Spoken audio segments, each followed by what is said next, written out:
장내세균 균형을 회복시키는 것만으로도 수면의 질이 좋아지는 분들이 많습니다. 임상에서도 를 줄이기만 해도 수면의 질이 확연히 좋아지는 걸 자주 봅니다. 불면증 치료하면 다들 약부터 떠올리죠. 그런데 집에서도 실천할 수 있는 방법을 알아볼까요? 이 5가지만 꾸준히 해도 뇌의 수면 리듬이 회복됩니다. 안녕하세요. 이웃집 닥터 하이멜 의원 이희창 원장입니다. 요즘 MZ세대 갓생살기라며 하루 4-5시간만 자는 걸 자랑스러워하는 풍토인데 이건 단순한 세대별 현상인가요? 아니면 뇌 건강을 망치는 자해 행위인가요? 요즘 젊은 분들 사이에 갓생살기라는 말 많이 들어보시죠? 새벽 5시에 일어나 운동하고 자기 개발하면서 하루 4-5시간만 자는 걸 자랑스럽게 얘기하곤 합니다. 먼저 이런 현상은 단순히 MZ세대만의 특이한 습관은 아닙니다. 예전에도 성공하려면 잠을 줄여야 한다는 문화가 있었죠. 하지만 과거와 지금의 차이는 수면을 단축할 수밖에 없는 환경적 압박이 훨씬 커졌다는 겁니다. 경쟁하고 자기 개발하고 SNS 비교 문화까지 겹치면서 수면을 줄이는 게 일종의 능력 과시처럼 변한 겁니다. 하지만 의학적으로 보면 하루 4-5시간 수면은 결코 정상적이지는 않습니다. 뇌는 잠을 자는 동안 회복을 해야 되고 기억을 정리하고 독소를 청소하는 시간입니다. 수면이 부족하면 이 과정이 무너져서 집중력, 감정조절, 면역력까지 모두 떨어지게 됩니다. 실제 연구에서도 하루 6시간 이하 수면을 반복하면 치매 위험이 30% 이상 올라간다는 보고도 있습니다. 그러니까 갓생이 아니라 사실상 뇌 자해에 가깝습니다. MZ세대 분들은 아직 젊으니까 나는 괜찮다고 생각하실 수 있어요.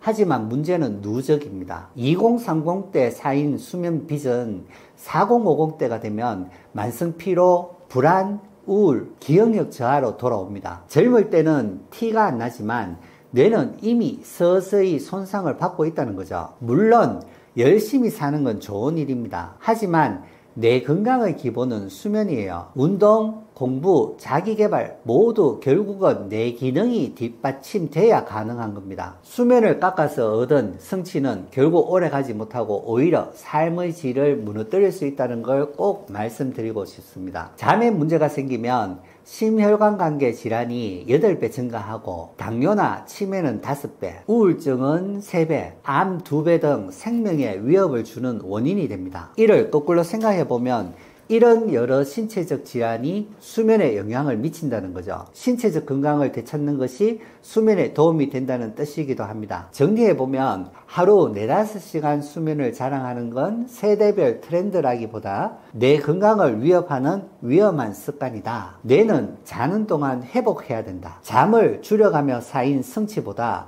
뇌를 지키고 오래가는 성취가 훨씬 더 값지다라는 것입니다. 오늘 영상이 잠을 줄이는 게 능력이라는 생각을 다시 보게 만드는 계기가 되셨으면 합니다. 불면증 약을 먹어도 잠이 오지 않는다고들 하는데 그럼 약물 치료만으로는 해결이 안 된다는 건가요?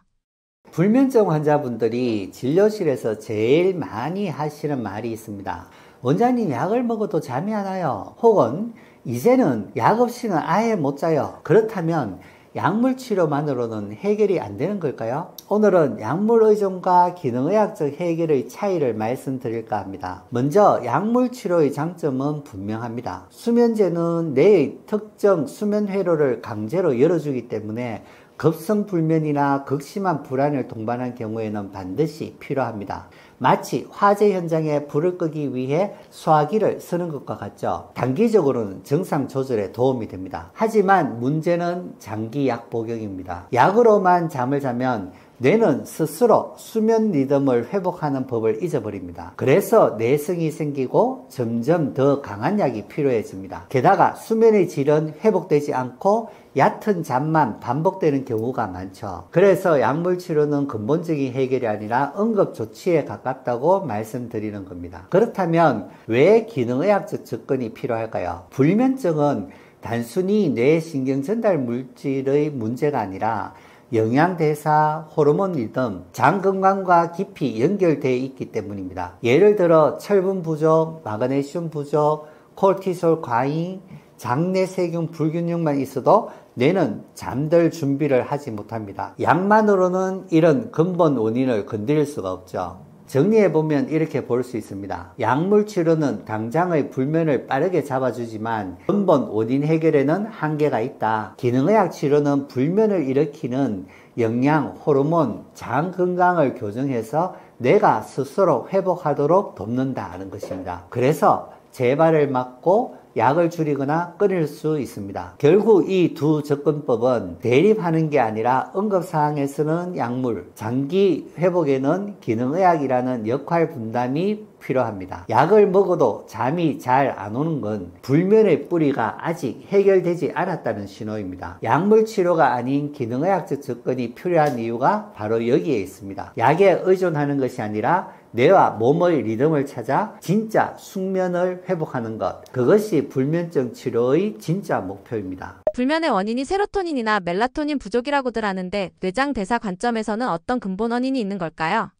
불면증 얘기할 때 많이 듣는 말 중에 하나죠. 과연 불면은 단순히 뇌 신경 전달 물질의 부족일까? 멜라토닌은 뇌 속 송가체에서 분비되는 수면 호르몬입니다. 그런데 중요한 건 멜라토닌이 그냥 뚝 떨어지는 게 아니라 세로토닌에서 만들어진다는 사실입니다. 그리고 세로토닌은 장에서 흡수된 아미노산, 특히 트리토판이라는 영양소에서 출발합니다. 즉, 뇌에서 잠을 만드는 힘은 사실 장과 대사에서 시작된다고 보셔야 하는 거죠. 만약 마그네슘, 비타민 B6, 철분, 아연 같은 영양소가 부족하다면 세로토닌과 멜라토닌 합성이 원활하게 되지 않습니다. 또 스트레스 호르몬인 코르티솔이 과도하게 높으면 이 대사 경로가 차단돼 버려서 밤에도 뇌가 각성 상태로 남아있게 됩니다. 그래서 영양과 대사 불균형은 불면의 핵심 원인 중 하나가 되는 거죠. 또 하나 중요한 건 장 건강입니다. 장내 미생물이 깨지면 트리토판 대사가 세로토닌 합성하는 경로로 가는 것이 아니라 염증과 신경 독소 물질 생성 회로 쪽으로 흘러가 버립니다. 세로토닌 합성 경로가 줄어들고 그 결과 멜라토닌도 부족해지는 거죠. 그래서 장내 세균 균형을 회복시키는 것만으로도 수면의 질이 좋아지는 분들이 많습니다. 불면을 단순히 뇌 문제라고만 볼 수 없는 이유죠. 실제 진료실에서 불면 환자분들 검사를 해보면 영양결핍, 부신과각성, 장내 불균형이 동시에 나타나는 경우가 흔합니다. 약으로 멜라토닌을 보충하면 도움이 될 수 있지만 근본적으로는 장과 대사를 고쳐야 지속적인 회복이 가능합니다. 정리해보면 불면은 단순히 멜라토닌 부족이 아니라 그 멜라토닌을 만드는 영양, 대사, 장 건강에서 시작되는 문제라는 겁니다. 영양, 대사, 장 건강까지 챙기면 수면 질이 달라진다고 하셨는데 솔직히 과학적 근거는 확실한가요? 불면증 얘기를 하다 보면 이런 질문을 꼭 받습니다. 원장님, 영양제 먹고 장 건강 챙기면 정말 잠이 달라지나요? 솔직히 근거 있는 얘기 맞습니까? 아직 기능의학에 대해서 모르시는 분들은 거의가 이런 질문을 하시죠. 먼저 영양입니다. 철분, 마그네슘, 비타민 B6, 아연 같은 미네랄은 뇌 신경 전달 물질 합성에 꼭 필요한 조효소들입니다. 뇌를 맞물려 돌아가는 톱니바퀴로 본다면 톱니바퀴가 잘 돌아가도록 만드는 윤활제 역할을 하는 거죠. 부족하면 삐걱거리고 톱니바퀴가 잘 안 돌아가게 됩니다. 실제 연구에서도 마그네슘 보충이 불면증 환자의 수면 잠복 시간을 줄여주고 수면의 질을 개선한다는 결과가 보고되고 있습니다. 비타민 D 결핍이 있는 분들은 불면과 주간 졸림이 더 많다는 것도 잘 알려져 있고요. 둘째는 대사입니다. 불면 환자들의 상당수는 스트레스 호르몬인 코르티솔 리듬이 깨져 있어요. 낮에 떨어져야 할 코르티솔이 밤에도 높게 유지가 되면 뇌가 각성 상태로 남아있게 됩니다. 기능의학적 접근에서 부신기능 검사를 하는 이유가 여기 있습니다. 대사와 호르몬을 조절해야 뇌가 잘 준비를 잘 할 수 있다는 거죠. 셋째는 장 건강입니다. 장내 세균이 세로토닌 합성에 직접 관여하는 건 이제 상식이 되었습니다. 장내 세균이 균형을 잃으면 트리토판 대사가 염증 쪽으로 흘러가서 멜라토닌이 줄어듭니다. 실제 장내 세균 다양성이 높은 사람일수록 수면의 질이 좋다는 연구도 나와 있고요. 그래서 장은 두 번째 뇌라는 겁니다. 영양, 대사, 장 건강이 수면에 영향을 준다는 건 단순한 이론이 아니라 이미 여러 연구와 임상에서 확인된 사실입니다. 물론 사람마다 차이가 있고 영양 하나만 챙긴다고 불면이 다 사라지는 건 아닙니다. 하지만 뇌, 장, 대사 전체를 교정했을 때 수면의 질이 눈에 띄게 달라진다는 경우를 임상에서 굉장히 많이 보고 있습니다. 정리를 해보면 영양, 대사, 장 건강을 챙기면 수면의 질이 달라진다는 건 과학적으로 충분한 근거가 있습니다. 약물로만 해결되지 않던 불면이 몸의 균형을 회복하면서 풀리는 이유가 바로 여기 있습니다. AI, SNS, OTT 등 24시간 디지털 자극 시대, 과연 인간이 정상적으로 잠을 잘 수 있는 환경이 남아있긴 한가요? 잠 못 드는 분 진료실에서 얘기를 들어보면 이런 말씀들을 하세요. 원장님, 요즘은 누워도 핸드폰 잡게 되고 영상 보고 나면 2-3시간은 그냥 훌쩍 지나가요. 사실 지금 우리는 AI, SNS, OTT 같은 24시간 디지털 자극 속에 살고 있습니다. 이런 환경에서 인간이 과연 정상적으로 잠을 잘 수 있을까요? 우리 뇌는 수십만 년 동안 해가 뜨면 활동하고 해가 지면 멜라토닌을 분비해서 잠드는 방식으로 살아왔습니다. 그런데 인공조명, 스마트폰 블루라이트, 밤새 켜져 있는 디지털 콘텐츠가 이 리듬을 무너뜨린 겁니다. 뇌는 여전히 원시적이기 때문에 밤인데도 나처럼 자극이 계속 들어오네 하고 착각을 일으킵니다. 특히 SNS, OTT는 단순한 빛 자극만의 문제가 아니죠. 계속해서 새로운 정보와 영상이 들어오면서 뇌의 보상회로 도파민 시스템을 자극합니다. 그러면 뇌는 더 각성되고 멜라토닌 분비는 억제가 되죠. 결국 밤이 돼도 뇌가 아직 깨어 있어야 한다고 착각하는 겁니다. 실제 연구에서도 자기 전 1시간 동안 스마트폰을 사용한 그룹과 사용하지 않은 그룹을 비교했더니 스마트폰을 본 그룹은 수면 잠복 시간이 길어지고 깊은 수면인 non-REM 슬로우 웨이브 슬립 비율이 확 줄어듭니다. REM 수면의 질도 떨어지고 전반적으로 수면 회복력이 감소됩니다. 임상에서도 디지털 기기를 줄이기만 해도 수면의 질이 확연히 좋아지는 걸 자주 봅니다. 그럼 결론은 뭘까요? 현대사회에서는 정상적으로 잠을 잘 수 없다라고 단정할 필요는 없습니다. 다만 인위적으로 내가 잠잘 수 있는 환경을 만들어줘야 합니다. 자기 전 1시간은 디지털 디톡스, 침실은 어둡고 시원하게, 아침에는 햇볕을 쬐어 생체 리듬을 맞춰주면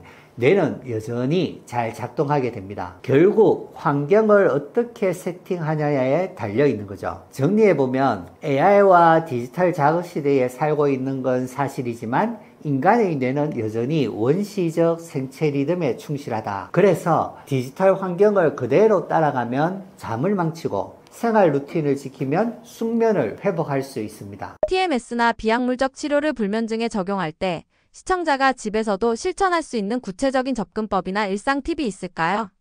불면증의 핵심은 환경 탓이 아니라 그 환경 속에서 내가 어떤 루틴을 만들어 가는가에 달려 있습니다. 불면증 치료하면 다들 약부터 떠올리죠. 그런데 요즘은 TMS 같은 뇌 자극 치료나 비약물적인 방법에 관심이 많습니다. 이런 치료 효과만큼 집에서도 실천할 수 있는 방법을 알아볼까요? TMS는 자기장을 이용해 전두엽과 수면 회로를 직접 자극해 뇌의 균형을 맞추는 방법입니다. 불면 환자에게 효과가 입증되어 있고 약물 부작용이 적다는 장점이 있습니다. 물론 TMS는 병원에서 전문 장비로만 할 수 있지만 원리를 일상생활에 적용할 수 있는 방법들이 있습니다. 집에서 실천할 수 있는 뇌 자극 루틴으로는 첫째, 아침 햇빛 쬐기. 햇빛은 뇌에 자연스러운 빛 자극을 줘서 멜라토닌, 코르티솔 리듬을 정상화시켜줍니다. 기상 후 30분 안에 10분만 햇빛을 쬐어도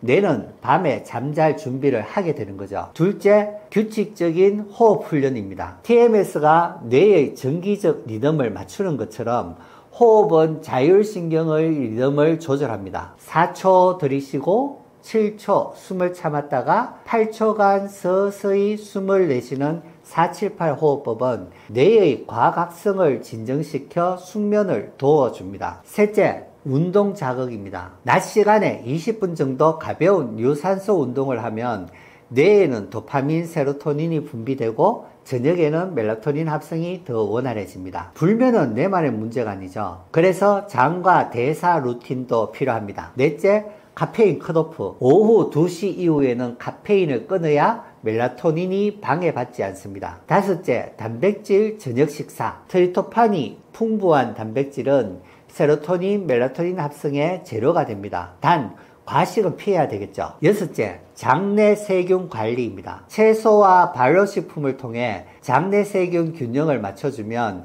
뇌의 신경 전달 물질 합성이 안정화되고 수면의 질이 올라갑니다. 마지막으로 가장 중요한 건 자기 전 디지털 디톡스입니다. 스마트폰, OTT, SNS는 뇌의 각성 회로를 과도하게 자극합니다. 적어도 자기 1시간 전에는 화면을 멀리하고 내가 이제 잘 준비를 해야겠다는 신호를 받을 수 있게 해주세요. 정리해보면 TMS 같은 전문 치료는 병원에서 가능하지만 그 원리를 집에서도 응용할 수 있습니다. 햇빛, 호흡, 운동, 식습관, 디지털 디톡스 이 5가지만 꾸준히 해도 뇌의 수면 리듬이 회복됩니다. 불면증은 약에만 의존하는 병이 아니라 뇌와 몸을 함께 조율하는 습관이 핵심이란 걸 꼭 기억해 주시길 바랍니다. AI 생성 음성, 메타버스, 가상현실 등 새로운 디지털 환경 속에서 귀가 새로운 정보 과부하를 겪는 시대가 왔습니다. 이명은 시대가 반영된 질병인가요? 여러분, 요즘 귀에서 소리가 난다고 호소하는 분들이 많아졌죠. 삐 하는 고주파음 혹은 바람소리 같은 잡음이 들리기도 합니다. 그런데 가만 보면 지금 우리는 AI 음성, 메타버스, 가상현실, 이어폰으로 하루 종일 음악과 영상에 노출되는 새로운 소리 환경 속에 살고 있습니다. 귀가 들어온 소리를 전달하면 뇌가 그 소리를 해석하고 기억, 감정과 연결시켜줍니다. 그런데 뇌가 처리할 수 있는 용량을 넘었을 때 외부 소리가 없는데도 가짜 소리를 만들어내요. 마치 컴퓨터가 과열되면 화면이 깜빡이는 것처럼요. 결국 이명은 귀 고장이 아니라 내가 과도한 자극에 지쳐서 내는 신호라고 보는 게 맞습니다. 할매우 의원의 4가지 관점을 보면 볼륨 과다 현상, 청력에 미세한 저하가 있거나 디지털 소리 자극이 계속되면 뇌는 더 크게 들으라 하며 볼륨을 올립니다. 그러다 보니 소리 없는 곳에서도 잡음을 스스로 만들어내는 거죠. 둘째는 뇌파 리듬의 불균형입니다. 원래 안정된 뇌는 알파파 같은 차분한 리듬을 유지해야 하는데요. 불면, 불안과 함께 세타파와 고주파가 동시에 늘어나면서 리듬이 깨집니다. 이때 뇌는 소리를 잘못 인식하기 시작합니다. 위험 신호로 과세석하는 뇌가 있습니다. 같은 소리도 어떤 분들은 뇌가 이건 위험하다라고 잘못 해석하는 거죠. 특히 편도체 같은 불안 회로가 과활성화되면 이명이 훨씬 더 크게 자주 느껴지게 됩니다. 그리고 자율신경 호르몬 불균형이 있습니다. 교감신경이 늘 흥분되거나 밤에도 스트레스 호르몬 코티솔이 떨어지지 않으면 뇌는 잠들 준비를 못하게 됩니다. 그 결과 이명도 더 꺼지지 않고 지속되는 거죠. 전통적으로 생각하는 원인과 차이가 있죠. 과거에도 이명이 있었습니다. 주로 2가지 이유가 주였는데요. 큰 소음에 오래 노출되어서 청신경이 손상되었을 때, 두 번째 노화 과정으로 청각세포 기능이 저하되어서 그래서 이명이 발생한다 라고 생각을 해왔습니다. 그런데 지금 젊은 세대의 이명은 양상이 다릅니다. 청력검사에 큰 이상이 없어도 내가 늘 각성 상태로 살면서 생기는 경우가 많습니다. 디지털 자극, 스트레스, 불면이 한꺼번에 겹쳐서 나타나는 현대형 이명인 거죠. 뇌가 과도하게 자극받음으로써 단순한 귀의 소리가 아니라 뇌가 과부하됐다고 보내는 시대적 SOS 신호라고 볼 수 있습니다. 디지털 소음, 가상현실 자극, 끊임없는 알림 속에서 뇌는 쉬지 못하고 그 결과 귀에서 소리로 표현되는 거죠. 그래서 저는 이명을 단순한 귀 질환이 아니라 시대가 반영되어 변화되어 가는 질환이라고 생각합니다. 불면이 늘어나는 것도 불안이 많아지는 것도 내가 쉬지 못하는 환경 때문이죠. 결국 이명은 단순히 귀의 문제가 아니라 디지털 시대에 적응하지 못한 뇌가 보내는 신호입니다. 할매우 의원은 그래서 귀만 보지 않고 정형내파, 자율신경검사, 장대사 검사를 통해서 뇌 전체의 균형을 평가하고 치료 방향을 잡습니다. 이명이 질병이라 인식하는 게 과연 맞나요? 단순히 현대인이 느끼는 불편을 질병화한 것은 아닌가요? 이명을 왜 질병으로만 보기는 어려울까요? 이명은 혈압처럼 수치로 바로 확인되는 병이 아닙니다. CT나 MRI에서 특별한 이상이 안 보이는 경우가 흔하죠. 그래서 이건 병이 아니라 그냥 불편함 아닐까라고 생각이 나오는 겁니다. 이명은 겉으로 드러나는 상처도 없고 검사에서 뚜렷한 이상이 안 나오는 경우가 대부분입니다. 그래서 주변에서는 그냥 참으면 되지, 피곤해서 그런 거야 하고 넘기기 쉽습니다. 실제로 소리 자체가 생명을 위협하는 건 아니니까 단순한 불편처럼 여겨지는 거죠. 문제는 이명 소리 자체가 아니라 이명 소리로 인한 괴로움과 스트레스입니다. 밤마다 소리 때문에 잠을 못 자고 불면으로 이어지고, 조용한 공간에서는 더 크게 느껴져서 집중력이 떨어지고 소리가 사라지지 않으니 불안과 우울이 겹치면서 삶의 질이 크게 떨어집니다. 즉, 이명은 단순한 불편이 아니라 일상의 기능과 정신건강 전체를 무너뜨리는 증상이라고 보는 게 맞습니다. 할매의원에서는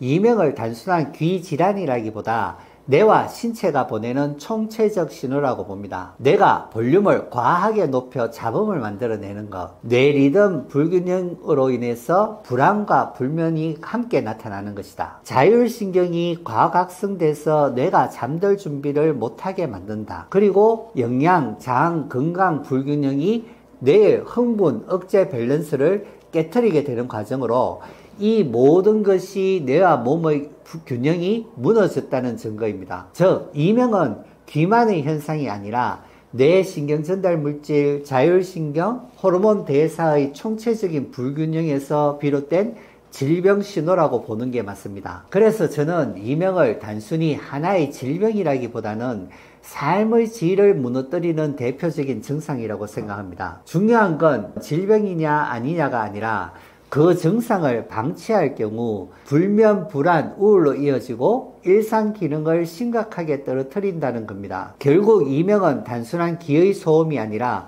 몸과 뇌가 지금 뭔가 잘못되고 있다고 보내주는 신호입니다. 이명은 꼭 병명으로 진단되는 질환이 아닐 수 있습니다. 하지만 그로 인한 스트레스, 괴로움, 불안, 우울 때문에 삶의 질이 크게 악화되는 증상이라는 점에서 반드시 적극적인 평가와 치료가 필요합니다. 그래서 할매의원은 귀만 보는 게 아니라 뇌파와 자율신경, 그리고 대사와 장 건강까지 함께 살펴 단순한 소음을 넘어선 뇌와 몸의 균형을 회복시키는 접근을 합니다. 불면, 불안, 스트레스와 함께 나타나는 이명은 사실상 뭔가 마음의 총체적 신호가 아닐까요? 그런데 의료계는 여전히 귀만 들여다봅니다. 원장님은 어떻게 생각하시나요? 이명 환자분들 진료하다 보면 대부분 불면, 불안, 스트레스를 같이 호소하십니다. 단순히 귀에서만 소리 나는 게 아니라 마음과 몸이 다 힘들어졌다는 거죠. 그런데 여전히 많은 의료 현장에서는 귀 검사만 하고 끝나는 경우가 많습니다. 저는 이 부분이 아주 중요한 차이라고 생각해요.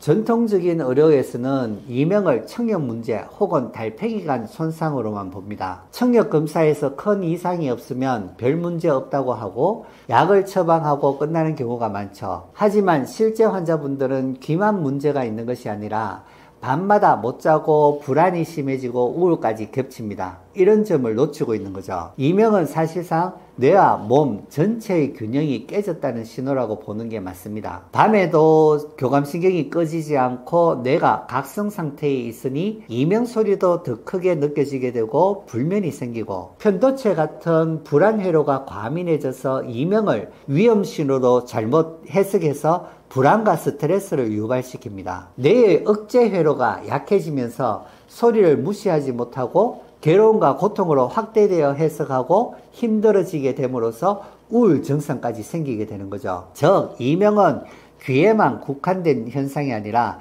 신경, 호르몬, 정신건강이 동시에 무너졌다는 몸과 마음의 총체적 신호입니다. 할매의원에서는 그래서 귀만 보는 게 아니라 뇌와 몸을 함께 봅니다. 정량뇌파로 뇌의 리듬이 깨져 있는지 확인하고, 자율신경 검사로 교감, 부교감 균형이 무너져 있는지 보고, 장, 대사 검사를 통해서 영양소와 호르몬 리듬 이상을 평가합니다. 이런 통합적 관점에서 보면 이명은 단순 귀 소리가 아니라 뇌와 몸이 보내는 지금 너무 힘들다는 경고음이라는 게 분명해집니다. 결국 이명은 귀에만 생긴 고립된 문제가 아니죠. 불면, 불안, 스트레스와 함께 나타나는 총체적 신호예요. 그런데 귀만 들여다보면 근본 원인을 놓치게 됩니다. 이명을 제대로 다루려면 뇌와 자율신경, 대사 기능까지 함께 보는 시각이 꼭 필요합니다. 약이나 수술로도 쉽게 해결되지 않는 이명을 과연 생활습관, 영양, 대사 조절로 완화시킬 수 있는 걸까요?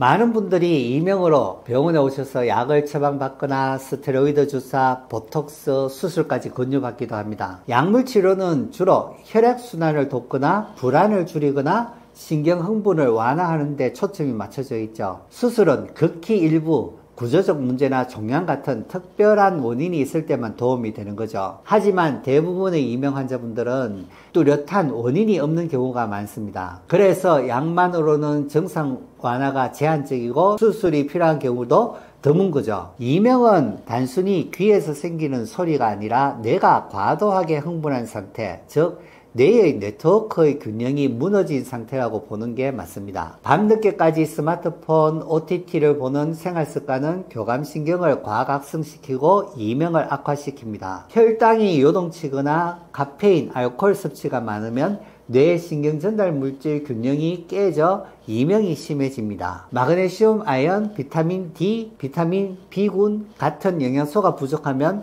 뇌의 흥분과 억제 시스템이 깨져 잡음을 더 잘 만들어냅니다. 즉 생활습관과 영양, 대사 조절이 곧 뇌의 안정성을 회복하는 핵심 열쇠라는 거죠. 할매의원에서는 단순히 약을 드리기보다 생활습관과 대사까지 함께 평가를 합니다. 자율신경검사는 교감, 부교감의 균형을 보고 정량뇌파로 뇌가 얼마나 과흥분되어 있는지 확인을 하고 유기산, 장내미생물, 미네랄 검사를 통해 뇌 신경 전달 물질 합성에 필요한 재료가 부족한지 아닌지를 체크합니다. 그 결과에 따라 TMS 치료로 뇌회로를 안정시키고 영양, 대사 교정을 병행하면 실제로 이명 강도가 줄고 삶의 질이 회복되는 사례가 많습니다. 시청자분들이 당장 실천할 수 있는 팁도 있습니다. 오후 2시 이후에 카페인 줄이는 것, 저녁에 과식하거나 알코올을 피하는 것, 아침 햇빛으로 생체 리듬을 회복해 주는 것, 마그네슘, 오메가3, 비타민 B군을 충분히 섭취해 주는 것입니다. 그리고 장 건강을 위해서 채소, 발효식품을 잘 챙겨 드시는 것, 이런 기본적인 습관 교정만으로도 소리가 예전보다 덜 거슬린다는 분들이 많습니다. 결론적으로 이명은 약이나 수술로만 접근해서는 한계가 있어요. 뇌와 몸 전체의 균형이 무너진 결과이기 때문에 생활습관과 영양, 대사까지 함께 다루어야 근본적인 완화가 가능합니다. 소음이 많은 사회에서 이명이 증가하는 건 자연스러운 건가요? 아니면 개인의 신체나 뇌 회복력이 낮아진 결과일까요? 우리는 하루 종일 소음 속에 살고 있죠. 도시의 교통소음, 지하철 안내방송, 이어폰으로 듣는 음악과 영상까지. 그러다 보니 이명이 늘어난 게 단순히 소음이 많아진 사회의 자연스러운 결과다, 이렇게 생각하시는 분들도 있습니다. 그런데 과연 그럴까요? 저는 조금 다르게 봅니다. 물론 소음은 분명한 원인 중 하나입니다. 오래된 연구에서도 85dB 이상의 소음에 지속적으로 노출되면 청신경이 손상되고 이후 이명이 발생할 확률이 크게 올라간다고 알려져 있죠. 그래서 공사장이나 공항, 큰 기계음을 오래 듣는 직업군에서 이명이 많습니다. 요즘은 이어폰과 헤드셋을 통한 소음 노출이 큰 문제가 되죠. 그런데 똑같이 소음을 많이 듣는 사람이라고 해서 모두 이명이 생기지는 않죠. 누군가는 수십 년을 시끄러운 환경에서 일해도 괜찮은데 어떤 분은 몇 년만 해도 이명을 호소하게 됩니다. 즉 단순한 소음 자체보다는 그 소음을 견디고 회복하는 뇌와 몸의 회복력이 더 중요하다는 뜻입니다. 현대인의 뇌 회복력이 약해진 데는 여러 가지 이유가 있습니다. 뇌가 쉴 시간이 줄어들어서 불면과 만성 피로가 생기고 편도체 과활성으로 이명 소리가 더 크게 느껴지게 되는 불안과 스트레스 요인도 있고 영양 결핍과 장내 불균형 때문에 뇌 신경 전달 물질 합성이 제대로 되지 않는 경우가 있고 자율신경 불균형으로 교감신경이 늘 높아져 있어 뇌가 진정되지 못하는 것. 결국 같은 소음을 들어도 뇌의 회복 능력이 약해져 있다면 이명으로 이어질 가능성이 훨씬 높아지는 겁니다. 할맥의원에서는 이 점을 굉장히 중요하게 봅니다. 소음 노출이 촉발 요인이 될 수 있지만 근본적으로는 뇌와 신체의 복원력이 떨어진 것이 문제라고 보는 겁니다. 그래서 저희는 단순 청력 검사만 하는 게 아니라 정량뇌파와 자율신경 검사, 장 기능, 대사 기능, 중금속 검사 등을 통해서 뇌가 안정에 필요한 재료가 충분한지 확인을 합니다. 결론적으로 이명이 늘어난 건 소음이 많아진 사회 때문이기도 하지만 더 근본적으로는 개인의 뇌와 몸의 회복력이 약해졌기 때문입니다. 같은 소음을 들어도 어떤 분은 잘 회복하고 어떤 분은 이명으로 고통을 받습니다. 이 차이를 만드는 건 바로 뇌의 회복력이죠. 그래서 이명치료는 단순히 귀를 보호하는 걸 넘어서 뇌와 몸 전체의 회복력을 끌어올리는 데 초점을 맞춰야 합니다. 영양, 대사, 장 건강을 바꾸면 소리가 줄어든다고 하셨는데 일반인들이 직접 실천 가능한 방법은 무엇이 있을까요? 이명은 귀에서만 생기는 게 아니라 뇌와 몸 전체의 불균형에서 비롯된 신호라고 말씀드렸죠. 그래서 영양, 대사, 장 건강을 회복하면 소리가 완화되는 경우가 많습니다. 그렇다면 병원에 오지 않고도 일반인들이 집에서 바로 실천할 수 있는 방법은 무엇이 있을까요? 첫 번째, 영양 루틴입니다. 뇌의 재료를 채워주는 것이죠. 첫째, 마그네슘과 아연 보충입니다. 이 두 가지는 뇌의 흥분을 진정시키는 데 꼭 필요합니다. 견과류와 해조류, 콩류도 풍부하니 꾸준히 챙기시면 좋겠습니다. 둘째, 비타민 B군입니다. 특히 비타민 B6, B12, 엽산은 신경전달물질 합성에 필수적이기 때문에 부족하면 뇌가 과흥분하기 쉽습니다. 달걀과 생선, 녹색 채소에 많죠. 셋째는 오메가3 지방산입니다. 뇌 신경세포 막을 안정시켜 염증을 줄이고 신경전달 속도를 건강하게 유지를 해줍니다. 고등어나 연어, 견과류에서 섭취가 가능하죠. 두 번째는 대사 루틴입니다. 뇌의 과부하를 줄여주는 거죠. 혈당 관리입니다. 단 음식을 반복적으로 먹으면 혈당이 급격히 오르내리고 이때 교감신경이 과흥분합니다. 결과적으로 이명이 심해질 수 있다는 거죠. 그래서 단 음식을 줄이고 단백질, 채소 위주 식사로 혈당을 안정시켜야 합니다. 그리고 카페인 컷오프죠. 오후 2시 이후에는 카페인은 뇌각성을 유지해서 이명, 불면을 악화시키기 때문에 줄여야 합니다. 세 번째는 장 건강 루틴입니다. 장내축을 회복하는 거죠. 발효식품과 식이섬유입니다. 김치, 된장, 요구르트 같은 발효식품은 장내 유익균을 늘려주고 뇌 신경전달물질 합성에도 도움을 줍니다. 채소나 해조류 같은 섬유질도 유익균의 먹이가 돼서 장내 균형을 잡아줍니다. 그리고 물을 충분히 마시는 겁니다. 탈수는 대사와 혈류에 방해를 주기 때문에 이명을 악화시킬 수 있기 때문에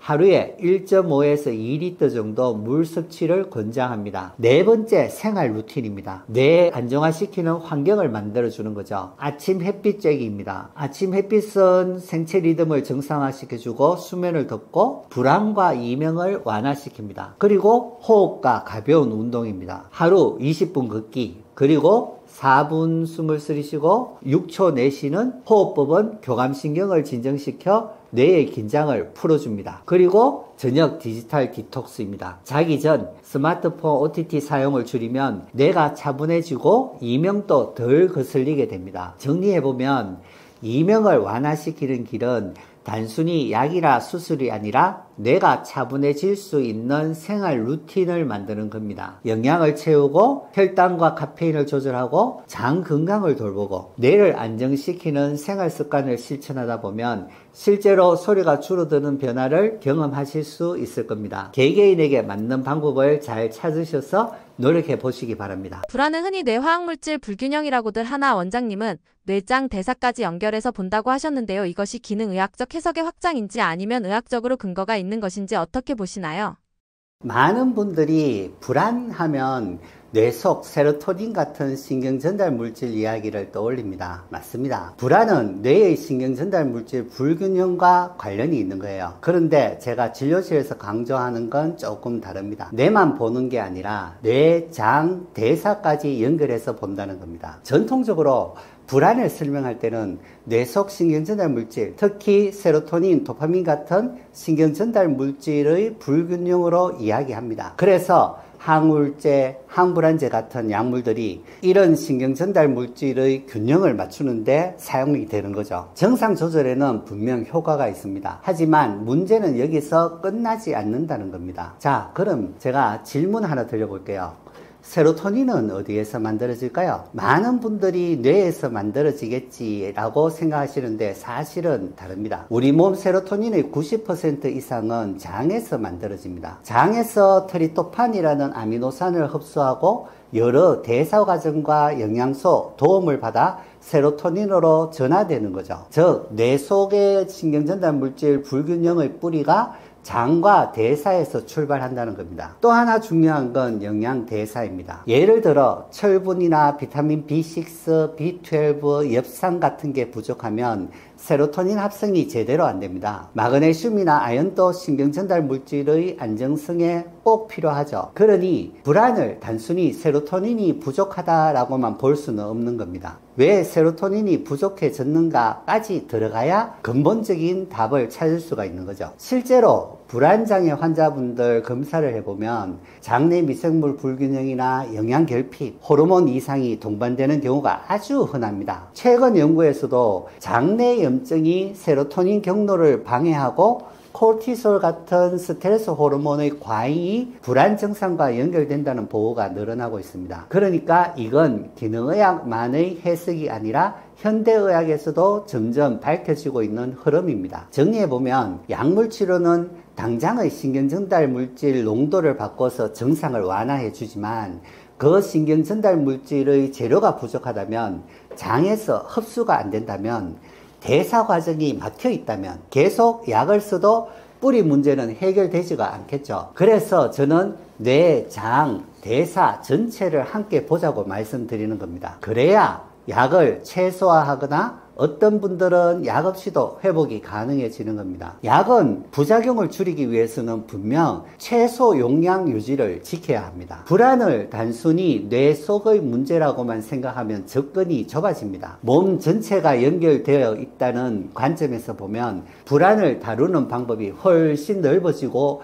근본적인 회복의 길이 열립니다. 약도 필요한 경우가 있지만 그 약에만 의존하지 않고 원인을 찾아 교정하는 것, 그것이 기능의학적 접근의 중요성입니다. 여러분도 혹시 불안으로 힘드시다면 뇌뿐만 아니라 장과 대사까지 함께 살펴보시길 권해드립니다. 불안의 원인이 세로토닌 부족이라는 게 사실이면 약으로 치료 가능하지 않나요?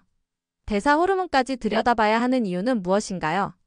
먼저 약물 치료의 장점은 인정해야 됩니다. 항우울제나 항불안제는 뇌 안에서 세로토닌 농도를 높이고 신경세포 간 전달을 원활하게 만들어서 불안을 빠르게 완화시킵니다. 실제로 급성기 불안이나 일상생활이 무너진 분들께서는 꼭 필요한 치료이기도 하죠. 정상 조절이라는 목적에서는 약이 분명히 강력한 도구입니다. 문제는 여기서 끝나지 않는다는 겁니다. 약은 세로토닌 양을 조절해 줄 수 있지만 세로토닌을 만드는 과정에는 개입하지 못합니다. 즉, 원재료가 부족하면 약만으로는 해결이 안 되는 거죠. 철분, 아연, 비타민 B군이 부족하면 도파민과 세로토닌 합성 자체가 원활하지 않습니다. 또 장에서 영양소 흡수가 제대로 안 되면 아무리 약을 써도 근본적으로는 계속 부족 상태가 이어진다는 거죠. 기능의학에서는 이 부분에 집중합니다. 왜 세로토닌이 부족해졌는가? 장내 미생물 불균형 때문에 트리토판 대사가 막혀 있진 않은가? 부신 호르몬 코르티솔이 과도하게 올라가서 신경전달 물질을 소모시키고 있지는 않은가? 이런 원인들을 검사로 확인하고 교정을 합니다. 그러면 약을 꼭 안 쓰더라도 혹은 최소 용량만으로도 내가 스스로 균형을 회복할 수 있도록 되는 거죠. 정리해 드릴게요. 약물 치료는 불안을 빠르게 낮추고 내 안의 세로토닌 농도를 높여주는 응급 소화기 같은 역할을 합니다. 기능의학 접근은 세로토닌의 재료와 대사를 정상화하고 호르몬과 장 건강까지 조율하는 근본 원인 치료의 역할을 합니다. 둘 중 하나만이 정답은 아니죠. 급성기에는 약물이 꼭 필요하고 장기적으로는 기능의학 접근이 재발을 막고 삶의 질을 회복시켜 줍니다. 그래서 저는 둘을 적절히 조합하는 것이 가장 효과적이라고 말씀드립니다. 불안을 단순히 세로토닌 부족만으로만 보지 마시고 왜 세로토닌이 부족해졌는가까지 같이 보셔야 합니다. 그 과정에서 약물은 빠른 안정에 도움이 되고 기능의학은 뿌리를 다스리는 데 도움을 줍니다. 약에만 의존하는 게 아니라 몸 전체의 균형을 회복하는 것이 진짜 회복의 길입니다. 현대인 불안이 늘어난 게 뇌 문제가 아니라 잘못된 식습관과 생활 패턴 때문이라고 하시는데 어떤 근거라고 보시나요?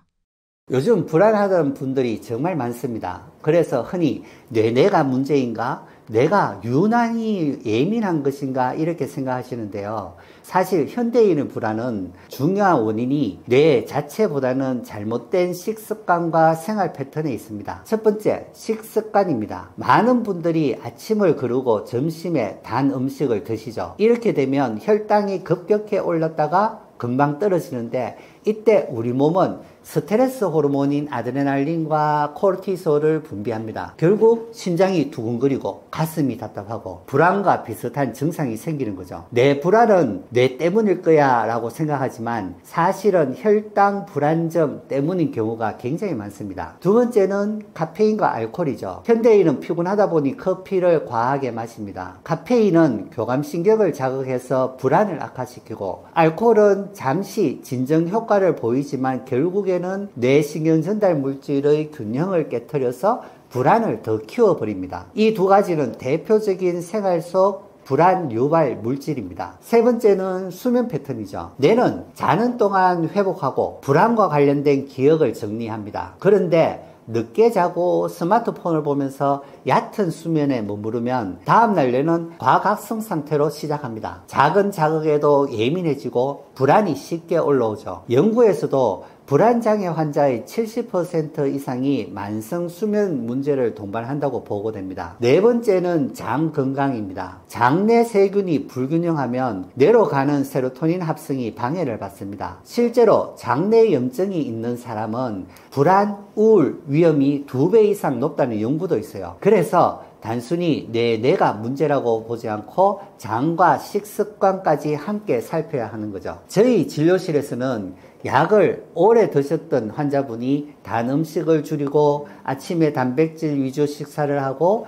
카페인을 절반을 줄였더니 불안 증상이 훨씬 줄어든 경우가 많습니다. 생활 습관이 뇌신경 전달 물질과 직접 연결되어 있다는 게 임상적으로도 확인되는 부분이죠. 정리해보면 현대인의 불안은 단순히 뇌 문제가 아니라 혈당, 카페인, 수면, 장 건강 같은 생활 습관에서 비롯된 경우가 정말 많습니다. 그래서 약물만으로는 근본 해결이 어렵고 식습관과 생활을 바로잡는 게 치료의 중요한 축이 되는 겁니다. 여러분도 혹시 불안하다면 먼저 생활 패턴부터 점검해 보시길 바랍니다. 불안을 핑계 삼아 회사나 학교에서 책임을 회피하는 경우도 있지 않습니까? 현대사회가 과거에 비해 단지 멘탈이 약해진 것은 아닌지에 대해 어떻게 생각하시나요? 불안 얘기를 하다 보면 꼭 이런 질문을 받습니다. 이거 그냥 핑계 아니에요? 회사 일, 학교 책임 피하려고 불안을 핑계 삼는 거 아닌가요? 또 어떤 분들은 요즘 사람들은 멘탈이 약해져서 이렇게 말씀하시기도 합니다. 먼저 분명히 말씀드릴 건 불안은 실제로 뇌와 몸에서 확인되는 의학적 현상이라는 겁니다. 정량뇌파 검사나 호르몬 검사를 해보면 불안을 겪는 분들은 교감신경이 과도하게 활성화되거나 스트레스 호르몬인 코르티솔이 비정상적으로 높게 나옵니다. 단순히 마음 약해서 생기는 것이 아니라 몸이 실제로 경고 신호를 보내고 있는 거죠. 그럼 왜 요즘 불안이 더 늘어났을까요? 과거에 비해 멘탈이 약해졌다기보다는 사회 환경 자체가 뇌와 몸에 훨씬 많은 부담을 주고 있다고 보는 게 맞습니다. AI, 경제 불확실성, 기후위기 같은 외부 요인은 예전에는 없던 새로운 스트레스 요인입니다. 또 스마트폰과 미디어 과다 노출로 뇌가 쉴 틈이 없어졌어요. 그러니 불안이 많아질 수밖에 없는 구조이죠. 물론 일부에서는 불안을 핑계로 책임을 회피하는 경우도 있을 수는 있습니다. 하지만 그걸 일반화하면 안 되죠. 임상 현장에서는 불안 때문에 일상생활이 무너지는 분들이 훨씬 더 많이 봅니다. 단순히 의지가 약하다고만 보기엔 실제로 뇌와 몸에서 확인되는 신체적 이상이 있다는 거죠. 한 가지 중요한 포인트는 과거보다 현대사회가 회복할 여유를 주지 않는다는 겁니다. 옛날에는 힘들면 잠깐 멈추고 쉬는 게 가능했지만 지금은 경쟁과 속도가 너무 빠르다 보니 내가 회복할 시간을 못 가집니다. 그래서 불안이 만성화되고 약물에만 의존하는 분들이 늘어난 겁니다. 정리해보면 불안은 단순한 핑계나 멘탈 약함의 문제가 아니다. 현대사회가 뇌와 몸에 주는 부담이 훨씬 커졌기 때문에 나타나는 정상적인 반응이기도 하다. 중요한 건 불안을 무시하거나 낙인 찍는 게 아니라 몸과 생활습관, 사회 환경까지 함께 살펴서 회복의 길을 찾는 겁니다. 불안은 핑계가 아니라 몸이 보내는 중요한 신호라는 걸 기억하셨으면 좋겠습니다. 불안을 만성염증과 연결해서 보는 시각이 있는데 검증된 의학인가요? 불안을 얘기할 때 요즘 많이 나오는 개념이 있습니다. 바로 만성염증과의 연결입니다. 어떤 분들은 이거 기능의학에서만 하는 이야기 아닌가? 검증된 의학인가? 라고 물어보시는데요. 앞으로 건강을 치료한다면 필수적으로 알아야 될 의학적 사실입니다. 우리는 흔히 불안을 세로토닌 부족 같은 뇌신경 전달 물질 불균형으로만 설명해 왔습니다. 맞는 말이지만 최근 연구들은 불안이 단순히 뇌 안의 문제만은 아니라는 걸 보여주고 있어요. 몸 전체, 특히 면역계와 염증 반응이 뇌 기능에 큰 영향을 준다는 겁니다. 염증이 생기면 우리 몸은 사이토카인 같은 염증성 신호물질을 분비합니다. 이 물질이 혈액을 타고 뇌로 들어가면 신경 전달 물질 대사를 방해하거나 뇌세포의 흥분도를 높입니다. 실제로 혈액 속 염증 지표인 CRP나 인터루킨6 수치가 높은 사람에게서 불안, 우울 증상이 더 많다는 연구 결과가 꾸준히 나오고 있습니다. 특히 장 건강과 불안의 관계도 중요하죠. 장내 세균이 깨지면 장벽이 약해지고 염증 물질이 더 쉽게 전신으로 퍼집니다. 그 과정에서 세로토닌 합성 경로가 차단되거나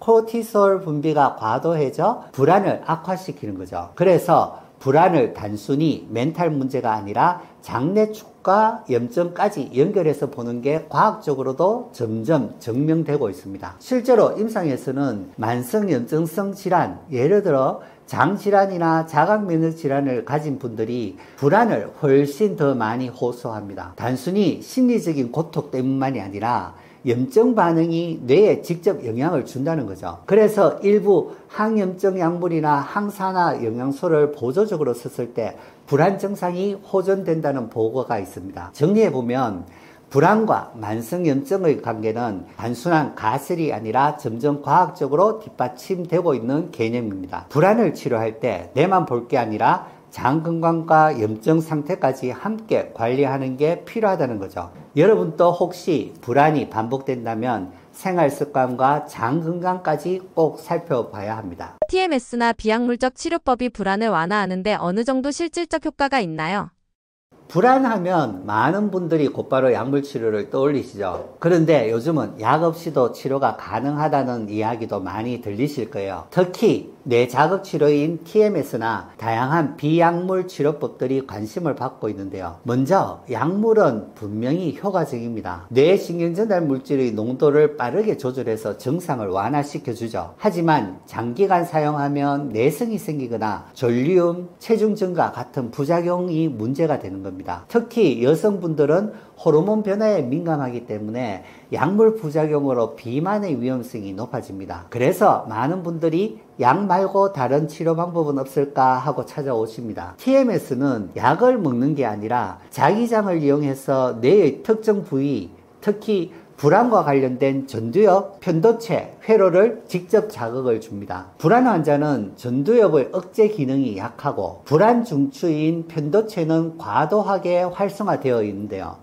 TMS는 이 균형을 맞추는데 도움을 줍니다. 쉽게 말하면 뇌의 리듬을 다시 조율한다고 생각하시면 되는 거예요. 그럼 실제로 효과가 있을까요? 네, 있죠. 미국 FDA에서는 이미 우울증과 불안 증상의 TMS를 승인했습니다. 여러 임상 연구에서도 불안장애 환자의 50에서 60% 이상에서 증상이 의미 있게 호전된다고 보고되고 있고요. 게다가 약물과 달리 전신적인 부작용이 거의 없다는 것도 큰 장점입니다. TMS 외에 여러 가지 비약물 치료가 있죠. 예를 들어 정약 뇌파 기반의 뉴로 피드백 훈련은 본인이 직접 뇌파 패턴을 조절하는 연습을 하면서 불안을 줄여주는 방법입니다. 또 마그네슘, 오메가3, 비타민 B군 보충과 같은 영양치료는 뇌신경 전달 물질 합성을 도와주고 장 건강 회복은 세로토닌 경로를 안정화시켜줍니다. 이런 것들이 모두 약물 의존을 줄이고 불안을 완화하는 데 도움이 됩니다. 그렇다고 약을 무조건 끊으라는 건 아닙니다. 심한 불안 발작에는 약이 꼭 필요합니다. 다만 장기적으로는 TMS나 기능의학적 치료를 병행하면 약물 용량을 최소 용량으로 줄여서 약물 부작용을 최소화시켜주고 재발을 예방하는 데 훨씬 효과적이라는 게 저의 임상 경험입니다. 정리해보면 TMS와 비약물 치료는 단순한 보조요법이 아니라 실제 임상에서 효과가 입증된 중요한 치료 도구입니다. 불안은 단순히 뇌신경 전달 물질의 불균형만이 아니고 뇌회로, 장, 대사까지 연결된 문제이기 때문에 약물과 비약물 치료를 적절히 조합할 때 가장 좋은 결과를 얻을 수 있습니다. 혹시 약 부작용이 두려우셨던 분들, 약을 오래 써도 좋아지지 않았던 분들이라면 비약물 치료가 좋은 대안이 될 수 있습니다. AI 기후위기 경제 불확실성 등의 외부 요인도 불안을 키우는 데 한몫하는 요즘 개인이 일상에서 실질적으로 불안을 관리할 수 있는 방법은 무엇이 있을까요? 요즘 불안이라는 단어 정말 많이 듣죠. AI, 기후위기, 경제 불확실성, 우리가 통제할 수 없는 외부 요인들이 불안을 키우고 있습니다. 그런데 문제는 이런 외부 요인은 내가 바꿀 수 없다는 거죠. 그래서 더 답답해지는 겁니다. 오늘은 이런 시대에 개인이 실질적으로 불안을 관리할 수 있는 방법을 말씀드릴게요. 불안은 단순히 마음가짐 문제가 아닙니다. 뇌 신경전달 물질, 호르몬, 장 건강, 대사가 모두 연결되어 있어요. 외부 스트레스가 오면 뇌가 긴장을 하고 교감신경이 과도하게 활성화됩니다. 그러면 불안은 커지게 되죠. 그래서 불안을 다스리려면 단순히 마음 다잡기가 아니고 뇌와 몸의 균형을 함께 회복하는 게 핵심입니다. 생활 루틴 3가지. 첫째, 아침 햇빛입니다. 기상 후 30분 안에 햇빛을 쬐면 생체 리듬이 안정되고 코티솔과 멜라토닌 리듬이 맞춰지고 하루 종일 불안이 줄어듭니다. 둘째, 혈당 관리입니다. 단 음식을 줄이고 단백질과 섬유질을 충분히 드세요. 혈당이 출렁이면 심장이 두근거리고 불안 발작처럼 느껴지기도 합니다. 셋째, 짧은 유산소 운동입니다. 하루 20분 걷기만 해도 뇌가 차분해집니다. 마음 루틴입니다. 외부 불확실성은 내 힘으로 바꿀 수 없죠. 대신 내가 통제할 수 있는 건 주의를 어디에 두느냐입니다. 1분만이라도 호흡에 집중을 하고 짧게 감사일기를 쓰는 것만으로도 뇌의 편도체 과흥분을 진정시켜 줍니다. 실제 연구에서도 불안장애 환자가 호흡 훈련만 해도 뇌파 안정도가 올라간다는 결과가 있습니다. 제가 늘 알려드리는 478 호흡법이 있습니다. 아주 효과적입니다. 그래도 불안이 반복되면 전문적인 도구가 필요하죠. 예를 들어 TMS는 뇌회로의 과흥분을 조절해주고 장내 미생물 검사는 만성염증과 불안을 연결해줍니다. 이런 기능의학적 접근은 약물 의존을 줄이면서 근본 원인을 교정하는데 큰 도움이 됩니다. 요즘 직장인들 사이에 집중이 안 된다, 머리가 안 돌아간다 하면 다들 스스로 브레인포그인가, ADHD인가 생각하는데 같은 증상 아닌가요? 의학계가 구분하는 이유는 무엇인가요? 네, 요즘 흔히 이런 말을 자주 듣기도 합니다. 아, 집중이 안 돼. 머리가 잘 안 돌아가. 그러면 옆에서 누가 이 브레인포그 아니야? 또 어떤 분은 야, 그거 ADHD 증상이잖아. 이렇게 말들 하죠. 자, 여기서 궁금증. 브레인포그랑 ADHD 둘 다 집중이 안 된다는 건 비슷한데요. 이거 같은 병일까요? 아니면 완전히 다른 걸까요? 먼저 브레인포그부터 볼게요. 브레인포그는요, 말 그대로 머리에 안개가 낀 것 같은 표현이에요. 정신이 또렷하지 않고 깜빡깜빡 잘 잊어버리고 일에 몰입이 잘 안 되고 말도 더듬는 것 같다고 해요. 그런데 이건 하나의 질병 이름은 아닙니다. 마치 요즘 몸이 찌부둥하다 이런 말처럼 정상 묶음일 뿐이에요. 원인은 다양합니다. 잠을 못 잤을 때도 생기고, 스트레스가 심할 때, 호르몬 불균형이 있거나 장 건강 문제가 있을 때, 또는 영양소 부족이나 심지어 코로나 후유증으로도 많이 나타나죠. 반면에 ADHD는 의학적으로 명확한 진단명입니다. 주의력 결핍과 과잉행동장애. 아이들한테 많다고 알려져 있지만 성인 ADHD도 꽤 흔하게 나타납니다. 특징은 단순히 피곤하거나 머리 잘 안 돌아가는 게 아니라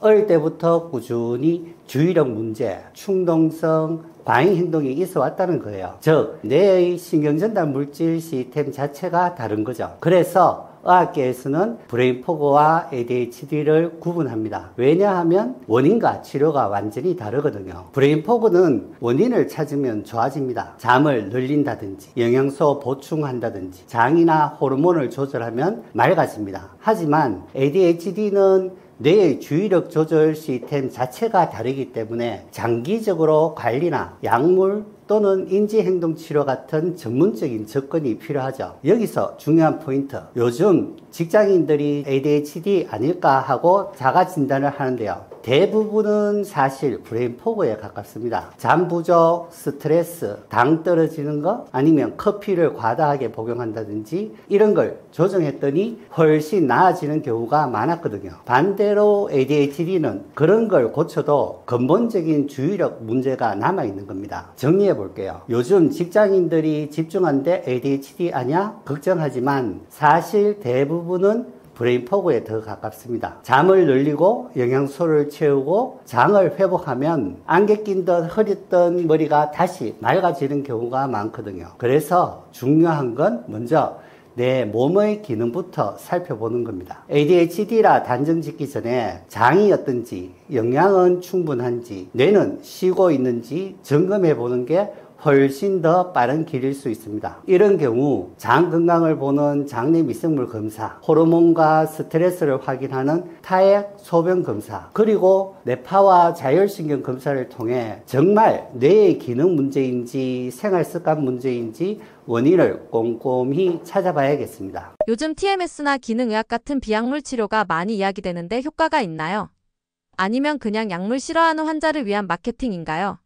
요즘 인터넷이나 기사를 보면 TMS 치료, 기능의학 치료 이런 단어 많이 보셨을 거예요. 그러다 보면 이런 생각이 들죠. 이거 진짜 효과 있는 거야? 아니면 약 먹기 싫어하는 환자들 잡으려고 하는 마케팅은 아닌가? 이런 질문을 하십니다. 먼저 TMS 치료부터 생각해 볼게요. 이런 치료 방법이 계속해서 개발되고 발전되는 이유는 약물인 경우 부작용도 있고 보다 더 안전하게 병 증상을 치료하기 위해서입니다. TMS는 경두계 자기 자극 치료라고 해서 약을 쓰지 않고 자기장으로 뇌를 자극해서 기능을 회복하는 치료예요. 특히 우울증, 불안, 불면, 집중력 저하 같은 증상에 많이 쓰이고 있고요. 미국 FDA에서도 이미 허가받은 치료법입니다. 쉽게 말해 운동 못한 근육을 전기 자극으로 깨우는 것처럼 TMS는 제 역할을 잘 못하는 뇌 영역을 깨워주는 장치예요. 실제로 약을 줄여야 하는 분들, 부작용 때문에 힘든 분들에게 큰 도움이 됩니다. 그리고 기능의학 치료가 있어요. 이건 약을 대신한다기보다는 약만으로 해결 안 되는 부분을 보완하는 거예요. 예를 들어 우울증 환자분 경우에 저는 약을 먹어도 머리가 맑아지지 않아요. 늘 피곤하고 집중이 안 됩니다 하는 분들이 계세요. 이럴 때 보면 철분이나 비타민 B군, 호르몬, 장 건강, 미네랄 불균형 같은 게 숨어 있는 경우가 많거든요. 이런 걸 교정하지 않고는 뇌가 다시 힘을 낼 수가 없습니다. TMS나 기능의학은 단순히 약 싫어하는 분들을 위한 대안이 아니고 약물 치료의 빈틈을 메워주고 때로는 약을 줄여주는 보완적 치료예요. 실제로 많은 환자분들이 TMS와 기능의학 치료 병행하면서 약을 반으로 줄였다. 부작용 없이 머리가 훨씬 맑아졌다. 이런 경험을 말씀해 주십니다. 자율신경검사, 정량내파, 장과 호르몬 영양 검사를 통해 이분은 뇌기능이 문제인지 장이 문제인지 영양이 부족한 건지 원인을 정확히 찾아야 하고, 그리고 그 결과에 맞춰 TMS, 영양 보충, 해독, 생활습관 교정까지 일관되게 이어가야 합니다. 정리하면 TMS는 뇌기능을 직접 회복시키는 안전한 방법이다. 기능의학은 내가 제 힘을 낼 수 있도록 몸의 기반을 다지는 방법이다. 약물 치료를 대신하는 것이 아니라 더 안전하고 근본적으로 회복하도록 도와주는 치료입니다. 그러니까 이건 효과 있다 마케팅 아닌가 고민되신다면 한번 직접 검사를 통해 내 몸과 내가 왜 힘든지 확인해 보는 게 첫 번째 답이 될 거예요. 성인 ADHD를 두고 어떤 사람들은 그냥 게으른 사람들의 변명이라고도 합니다. 성인 ADHD는 진짜 병인가요? 정말 많이 듣는 질문이에요. 사실 우리가 피곤하면 멍하고 집중이 안 되고 할 일 미루고 싶을 때가 있죠. 그래서 성인 ADHD를 들으면 그거 다 똑같은 거 아니야? 하고 생각하기 쉽습니다. 하지만 중요한 차이가 있어요. 성인 ADHD는 단순하게 게으름이나 의지 부족이 아니라 뇌의 기능적인 차이에서 오는 문제라는 겁니다. ADHD의 핵심은 뇌의 앞쪽 전두엽이에요. 이 전두엽은 계획을 세우고 집중을 유지하고 충동 조절하는 뇌의 CEO와 같은 총사령관 역할을 합니다. 그래서 ADHD가 있는 분들은 이 전두엽의 도파민 시스템이 원활하게 작동하지 않아요. 그래서 하기 싫은 게 아니라 집중 회로 자체가 잘 안 켜진다는 겁니다. 쉽게 말하면 다른 사람들은 TV 리모컨 버튼을 누르면 바로 채널이 바뀌는데 ADHD가 있는 분들은 이 리모컨이 고장이 나서 10번을 눌러야 반응하는 것과 같습니다. 또 하나, 일관성이 다릅니다. 게으른 사람은 원래 게을러도 필요하면 어느 순간 집중해서 해내기도 하잖아요. 하지만 ADHD는 어릴 때부터 꾸준히 공부, 일, 대인관계 등 삶의 여러 부분에서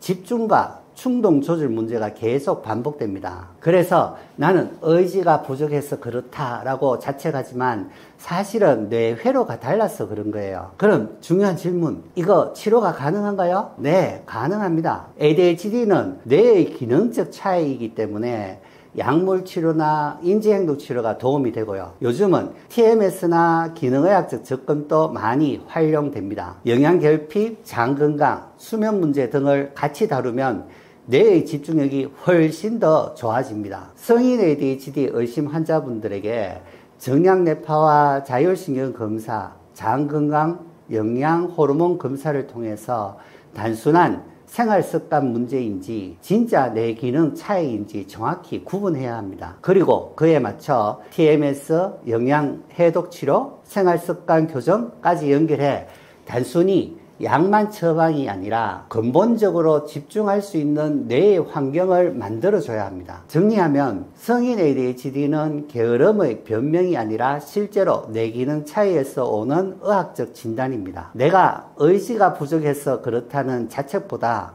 뇌가 다른 방식으로 작동하는구나 하고 이해하는 게 첫걸음이에요. ADHD 환자가 나중에 치매 위험이 높다는 말이 사실 너무 공포 마케팅 같은데요. 확실한 근거는 무엇인가요? 그럼 먼저 논문 3개를 한번 보겠습니다. 2021년 스웨덴에서 전국 가족 등록 정보를 활용한 다세대 코호트 연구예요. ADHD 환자의 부모 세대에서 치매 위험이 34% 더 높고 알츠하이머 위험은 55% 더 높았다는 결과를 보고했습니다. 두 번째 논문은 2023년 이스라엘에서 성인 ADHD 환자 약 10만 9천 명을 17년간 추적한 대규모 코호트 연구입니다. 성인 ADHD 진단자는 치매 위험이 약 7.77배가 높았다는 겁니다. 특히 정신자극제인 각성제 치료를 받은 환자분에서는 위험 증가가 뚜렷하지 않았다는 점도 관찰됐습니다. 세 번째 논문인 2023년 ADHD와 치매 간 연관을 조사한 기존 논문들을 종합한 체계적 문헌 리뷰입니다. 몇몇 연구들이 ADHD가 치매 또는 경도 인지장애와 연관이 있음을 시사하지만 논문마다 방법과 통계가 달라 메타 분석은 어려웠고 더욱 엄밀한 연구가 필요하다는 결론을 내리고 있습니다. 이런 연구들이 주장하는 것은 ADHD가 치매를 유발하는 게 아니라 ADHD와 치매의 연관성입니다. 이러한 연관성이 유전적 관계인지 ADHD를 관리하지 못해서 건강에 해로운 생활 습관의 누적 탓인지 ADHD인데 인지 저하도 있어서 발생한 간접적인 결과인지는 분명하지 않습니다. 다만 알츠하이머 종말의 저자 데일 브래드슨에 의하면 치매나 인지 저하의 초기 징후는 잘못된 식습관, 수면 부족, 운동 부족 등의 결과인 경우가 많았다고 하고요. 식생활 개선과 수면 개선, 운동 개선으로 인지 저하를 상당히 개선할 수 있었다고 하였습니다. 결론은 ADHD 있다면 무조건 치매로 이어진다는 말은 과장이 확실해요. 하지만 여러 역학 연구에서 연관성이 있다는 결과들은 있습니다. 특히 치매 조기 증상과 ADHD 증상이 겹쳐진 것일 수 있다는 진단 혼선과 그리고 우울이나 불안 등 동반 질환이 위험을 키운 가능성도 함께 고려해야 해요. 즉 중요한 메시지는 겁먹지 말고 정확히 진단받고 치료하면서 치매 위험도 같이 관리하자는 겁니다. ADHD 의심 환자분들에게 작성된 설문지 점수만 보는 게 아니라 철분과 비타민 B군, 호르몬, 장내 미생물 검사 등 뇌 기능과 기저, 건강 상태를 함께 체크합니다. 이 기반 위에 약물, 기능의학 치료, TMS를 조합해 오래가는 집중력 환경을 만들어 주어야 합니다. 조용한 ADHD 증상이 낮게 나타나는 성인 환자의 특징은 무엇인가요? 보통은 아이들이 산만하고 가만히 못 있는 모습으로 많이 알려져 있는데요. 그런데 성인들에게는 조금 다른 모습으로 나타납니다. 특히 우리가 조용한 ADHD라고 불리는 유형인데요. 이건 이름처럼 티가 안 나서 본인도 주변도 모르고 지나가는 경우가 많습니다. 조용한 ADHD란 보통 ADHD 하면 공부 못하는 아이, 산만한 아이 이렇게만 떠올리시는데요. 성인에서는 그렇지 않습니다. 의자에 얌전히 앉아있고 회사에서도 조용한 직원인데 속을 들여다보면 집중이 안 되고 머릿속이 늘 복잡한 경우가 많습니다. 그래서 조용한 ADHD라고 불러요. 대표적인 특징이 몇 가지 있습니다. 첫째, 집중력이 금방 흐트러진다는 점이에요. 책을 읽다가 어느새 다른 생각을 하고 있고 회의 내용을 듣다가도 중간에 놓쳐버리죠. 둘째, 겉으로는 차분하지만 머릿속은 과잉 활동을 하고 있어요. 잡생각이 많고